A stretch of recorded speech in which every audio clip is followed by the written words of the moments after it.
Hello, magandang umaga sa inyong lahat. Nandito naman po ang inyong Kuya Ben o Lolo Ben at ang inyong kaibigan. At nandito ako ngayon sa Osaka, Japan. Yung building na nakikita nyo dyan sa background, yan po ang hotel na tinitirahan ko ngayon. At ito ngayon yung pangatlong araw ko dito sa Osaka, Japan. Ito na po ang pangalawang bisita ko dito sa Osaka dahil nung March nagpunta ako dito at namasyal at sumama kami sa isang group tour at napuntahan namin yung mga lugar-lugar na maganda, yung mga cultural buildings at nasa Yudo Yabasi ako. So yung ngayon yung hotel, ano bang pangalan? Hotel Keihan ng Yudo Yubasi.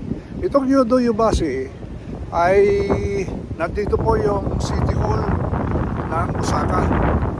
At dahil lang sa Google, nadiscover ko itong hotel na ito. At okay naman, isa ito sa mga tinatawag nila rito business hotel. Andito ako ngayon sa harap, may malaking building dito. Karamihan dito sa mga buildings dito ay mga business offices. At karamihan sa mga nakikita ko dito mga nagtatrabaho.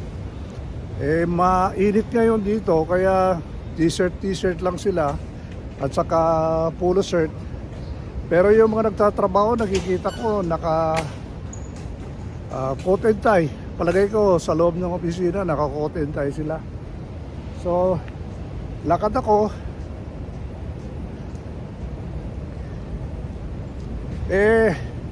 pag pupunta ako ng Japan, ano lang po ako,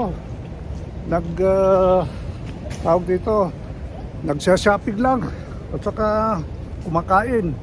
Ito ngayon devoted lang sa pag-shopping at saka kumain ng mga Japanese foods. So dito sa lugar na ito, marami mga kainan at saka bar, cafe, kasi nakikita ko ang ugali ng mga Hapon dito pagkatapos magtrabaho mag good time muna.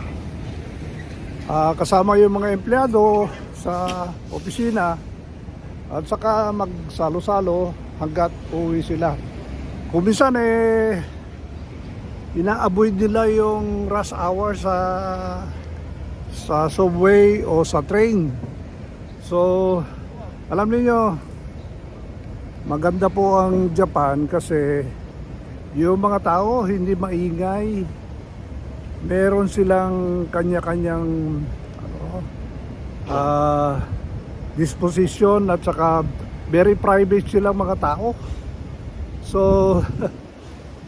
hindi ka kakausapin yan, hindi ka gaya ng Pilipino na maingay sa train, padaldal. Dito talagang talagang tahimik ang mga tao dito. So gandang-ganda ako sa atmosphere dito dahil ibang-iba ang kultura ng mga Hapon at saka very courteous pa sila. Ngayon, kung nawawala ka at hindi mo alam yung pupuntahan mo, wag kang mahiya at tanungin mo sila, can you speak English? Yung karamihan na ngayon dito marunong mag-English. Lalong-lalo na yung sa mga business establishments. Sa mga business establishments naman, merong isa o dalawa na marunong mag-English para ma-entertain.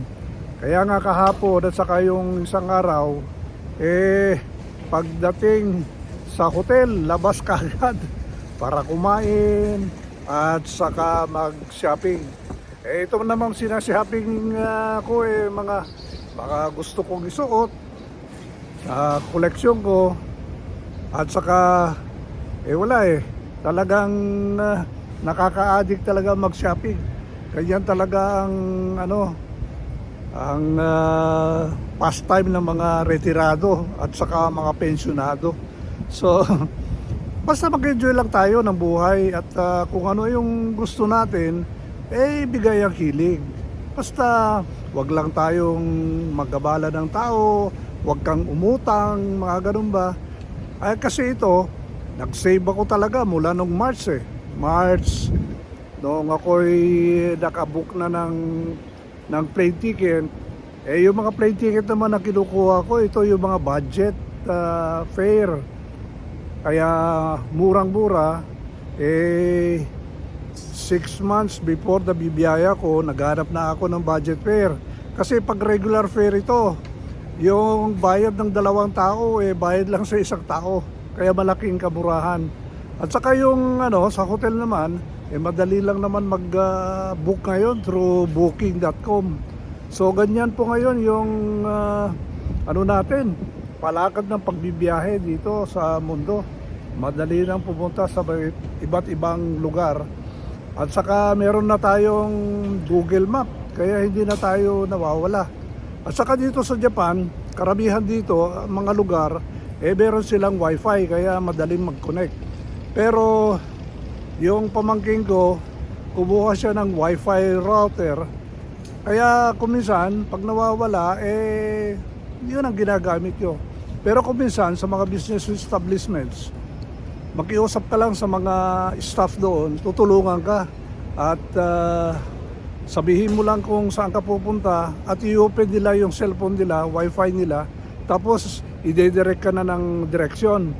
At nung first day ko dito, ganun ang ginawa ko. At alam niyo,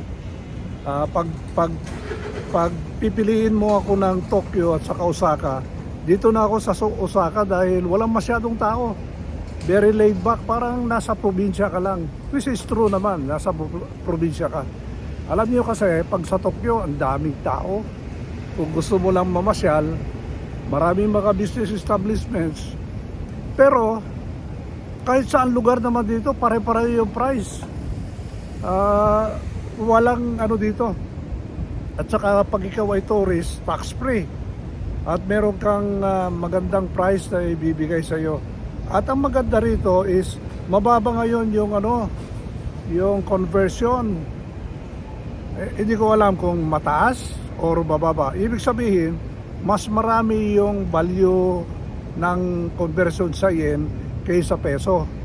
Ngayon, 2.51 yen. Yen sa 1 peso.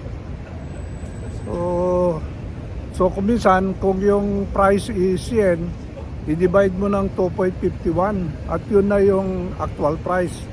Pagkatapos, may ibang establishments na nagbibigay din ng 5% tax free sa mga tourists. Bigay mo lang yung passport mo at doon ka na makakakuha ka ng discount. So, meron akong napuntahan din na isang business establishment. Binigyan ako ng magandang deal. Bili ka ng 2, lahat 20% off. O di saan ka kukuha ng ganon. At saka alam nyo, ang motivation kasi dito, pag nandito ka sa Japan, may mga bagay na gustong gusto mo na hindi available sa Pilipinas. Kaya yun ang motivation. Yung ang reason kung bakit ka bibili ng isang bagay, dahil ikaw lang meron ng ganon. Unique ka. So, ganoon po ang ginagawa ng isang retirado. Naghanap ng very unique na bagay para pag ikaw ay nasa Pilipinas, ikaw lang ang nakasuot ng ganon. O, di ba? Kaunting yabang, di ba?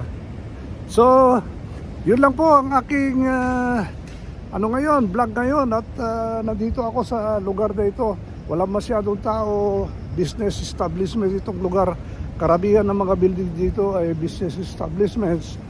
Kaya makikita mo may mga hotel dito na ang tawag dito nila mga business hotels.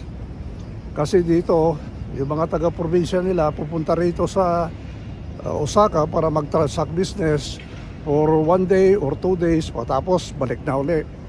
So ako naman pumunta lang dito, mamasyal, kumain, tapos mag-shopping na mga wala sa Pilipinas, and then uwi at nakakapagpahinga tayo dito sa lugar dito. So yun lang po, salamat po sa inyong papanood at pakikinig dito sa vlog ko ngayong araw na ito. Babalik na naman tayo bukas. Bye!